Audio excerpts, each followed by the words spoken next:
আপোনালোকে আৰু বনিতাছ লাইফষ্টাইলৰ সকলো সদস্যকে মই মোৰ তৰফৰ পৰা নমস্কাৰ জনাইছোঁ। নমস্কাৰ বা নমস্কাৰ। ভালে আছে? ভাল ভালে আছোঁ। স্বাগতম জনাইছোঁ আপোনাক বনিতাছ লাইফষ্টাইল ইউটিউব চেনেললৈ। বনিতাছ লাইফষ্টাইল আৰু বনিতাছ লাইফষ্টাইলৰ সকলো সদস্যকে মই মোৰ তৰফৰ পৰা নমস্কাৰ জনাইছোঁ। বাকী বা আপোনাৰ শেহতীয়া কাম কাজৰ বিষয়ে অকণমান কৈ দিয়কচোন বা এতিয়া মইতো নলবাৰীলৈ আহিয়ে থাকোঁ, কাৰণ মোৰ নলবাৰীখন নিজৰ দৰে, কাৰণ মই MNCত পঢ়া হয়।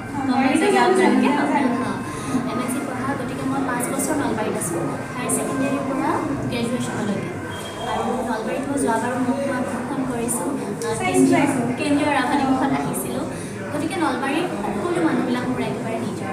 আজি আহোঁতে মই ৰিধি চিটিত চব খাই আহিছোঁ, ৰিধি চিটিৰ চব বহুত টেষ্টি, সকলোৱে জানো।